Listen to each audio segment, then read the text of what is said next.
Today we're going to be covering UFC 328. It's a really good one. It's looking like it's going to be a super fun fights coming up. I mean, there's a lot of striker versus submission slash grappler styles on here, so it could end up just being a straight up like submission game kind of card. So we'll see. Starting off, we got Jim Miller versus Jaron Gordon. Jim's 42. He has some good stand up, but his BJJ is also really good.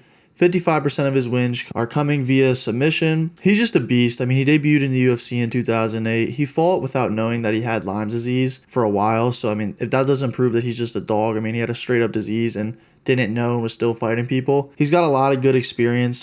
He fought Dan Hooker, Oliveira twice, and he won one of those. Dustin Poirier, Nate Diaz, Beneil Dariush, who just fought last week and lost. But although he got beat by almost all these guys, he actually beat Charles Oliveira once. But although he lost to a good amount of these guys, this competition level is just elite, and it just proves that he's got some really good experience behind him. Jared Gordon, he lost to Paddy Pimblett, and I'll put that loss in quotations because honestly, he was robbed of that fight. We don't have to get into it, but he didn't really lose to Paddy. He put on a great performance, and with Paddy getting promoted by the UFC right now in his fights and them trying to get that fight between him and Topuria, he got robbed by the UFC, and most of his wins are via decision. He has some good striking and some good wrestling too. He's 37, which is still kind of old, but then again, he is younger than Jim. I think I'm going to take Jim Miller though via submission. Jared just lost to another submission guy, Grant Dawson, who we're going to talk about in a bit, and I think Jim Miller can get the fight to the ground and submit him. Next up, we have Grant Dawson and Mateusz Rebecki. Grant Dawson's a submission specialist, 56% of his wins coming from submission. He has some decent striking, and he's just really dangerous on the ground. I mean, he's good at that flow wrestling, kind of switching up between stances and just getting in that flow state during the wrestling match and just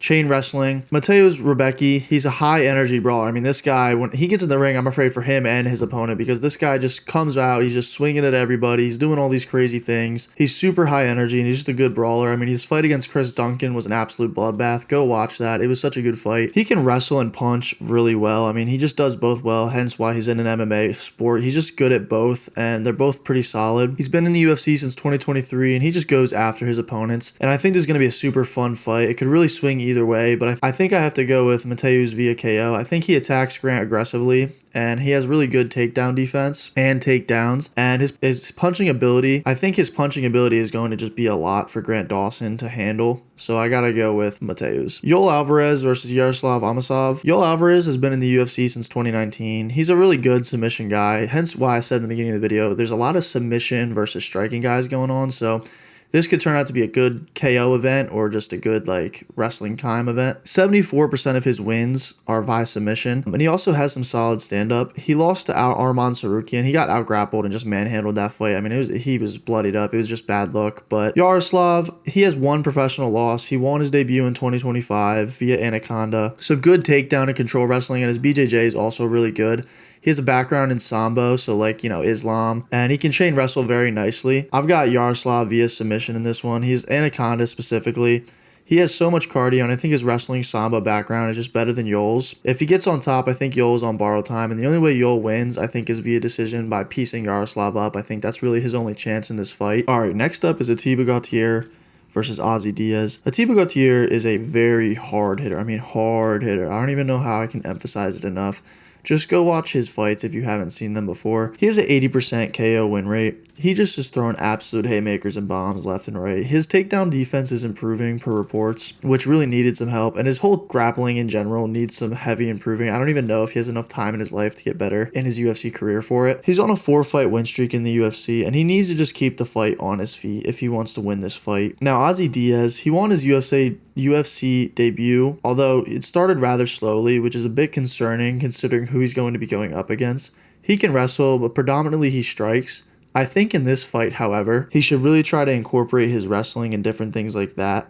If he wants to win this fight, I think he needs to take Atiba down, and he really needs to do it quick before Atiba can starch him. But in general, I think I got Atiba winning this via KO in round 1. He's going to eat Ozzy alive, in my opinion. He punches so hard, and his physique is just crazy. He's been starching people left and right. I just got Atiba winning this via KO. Next up is King Green versus Jeremy Stephens. King Green's been in the UFC for a very long time. He has some great experience behind him, so that's really going to help him in this fight. He's older. He's 39 years old, but Jeremy is also 39 years old. Now, for Jeremy, he really just punches. That's all he does. He's not the greatest against wrestler/submission guys, but luckily King Green is isn't the biggest wrestler or submission guy. I think I have to go with Jeremy Stevens via KO or TKO. He has some strong punches, and King just goes to decision a lot, so his punches aren't always knocking people out. Stevens has the finishing power, and I think he can get it done in this fight. Next up is Sean Brady versus Joaquin Buckley. Sean has some good wrestling and some semi-decent striking, but he's predominantly pretty good at wrestling. I mean, he's built for that. He just wasn't using his head versus Michael Morales. I don't know what his problem was, but he just spent way too much on his feet and just got starched by him. There was absolutely zero reason for him to be even trying to stand up with him.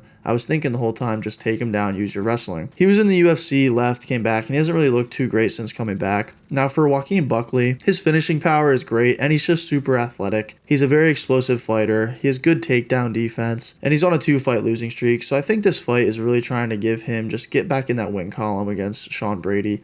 I think the UFC is probably just trying to help him build his name back up. I think Joaquin Buckley gets this done via KO here. He's super aggressive and dangerous on the feet, and Sean Brady just lost in a super similar way against Morales. If he can use some wrestling, he might have a chance against Joaquin Buckley, but I just don't see him doing that. Next up is Alexander Volkov versus Waldo Cortez Acosta. Volkov is a super heavy puncher. He's got 3 inches on Acosta, who's already 6'4", so Volkov's 6'7". He loses to the top 2 guys in the heavyweight division, Gane and Aspinall, but other than that, he's very quick for a taller guy, and he's fought some good competition. I mean, he's fought Cyril Gane twice, he's fought Aspinall, Tuivasa when he was semi-decent, now he's horrible. As for Waldo, he has a history in boxing. He's quick and super aggressive if he needs to be. I'm not sure if you can count the win against Lewis in his recent fight as something to use as a benchmark. I mean, Lewis just acted like a fat chud and just did nothing the whole fight. He just seemed like he wanted to just leave and get his check. Waldo, however, is coming into this fight on a 3-fight win streak. So I really think this fight could swing either way, but I think I have Waldo via KO or TKO. He has great power, and Volkov, I think, will get overwhelmed by him just getting on the inside. He has some momentum going into this fight, and he can just be super aggressive, so I'm going with Waldo for my pick. Now for the co-main event, Joshua Van versus Tatsuro Taira. Joshua Van just beat Royale in a great technical fight. I mean, if you haven't seen that fight, go back and watch it. I'm pretty sure the UFC just posted it probably to get some hype for UFC 328. Pantoja's fight recently against Joshua Van counts, of course, but it doesn't really. I mean, just an unfortunate series of events. He fell, cracked his arm. Hopefully he'll be back soon so we can get that rematch. But Joshua Van is just surgical. I mean, he's good at getting on the inside. He picks his punches and he throws clean. He's super patient and just waiting for that opening against his opponent. And he has an 81% takedown defense rate. Now, as for Tatsuro Taira, he's got amazing grappling. I mean, this guy is just like a snake in human form. He's got some great striking too. He's just a straight dog. He attacks aggressively. He's super explosive. And his only loss is to Royval via decision. I'm super excited for this fight. I mean, it's just 2 young, hungry guys who are just going to light up the division, hopefully. And they're going to throw down, I think, on the 9th. I'm super nervous for Van, however. I do want him to get a good title defense, but I don't know if he can beat Taira. I mean, his grappling is on a different level. Van's grappling at best is good and at worst is very average. So for this reason, I think I'm going with Tatsuro Taira via submission. He's so dangerous and he's just on the ground and bullying people, and his chain wrestling is super good, so I think he is going to win this via submission. Now on to the main event. We got Khamzat Chimaev versus Sean Strickland. This is an exciting fight, but I don't think it's going to be an exciting fight to watch. I think it's an exciting build up to this fight. Sean has been just saying a lot of super crazy stuff about Khamzat for a while now online, and I believe a lot of it was for show at first, but now they're just genuinely hating each other, and I think they hate each other's guts at this point. Khamzat's super dangerous. He has some insane grappling, some insane strength, some insane control wrestling. I mean, he just bullies people on the ground. We all watched what he did to DDP last year. He's super strong, 15-0. He's never lost in his professional career. He dominated DDP, who was a champion. Don't forget that. And an outcome everyone was kind of expecting. The only downside for him is that he really just fights once a year. It's boring for us fans, and his wrestling's so good that it makes the fights boring for us fans. Now, Sean Strickland is very good at keeping distance and setting up his shots. He uses his jabs and his teeps very well.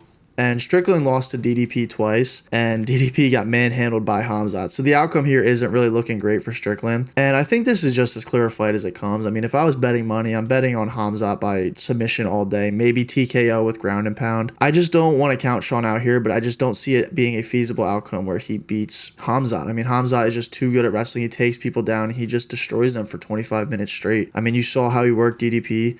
I don't think it is going to be very different for Sean. I mean, how I see this going is Sean's going to throw a teep. Khamzat's going to catch it. He's going to use that to enter into a takedown, and we're just going to get that over and over and over again for 5 rounds, and Khamzat's going to win via either submission or ground and pound KO. I mean, he's just an amazing grappler, strong. And don't get me wrong, I would love to see Sean Strickland win and just disrupt the division so we can get a more active champ and somebody who kind of brings back the essence of the UFC and just talking their trash and getting everybody to fight and stuff like that. But it's just not going to happen. So drop a comment below, leave a comment, leave a like. Let me know if you think any of my picks are either horribly wrong or really right. I mean, just let me know, and I'm super excited to watch on May 9th. Hit that comment, hit that like, hit that subscribe, hit the post notification bell, and I'll catch you guys around. Peace.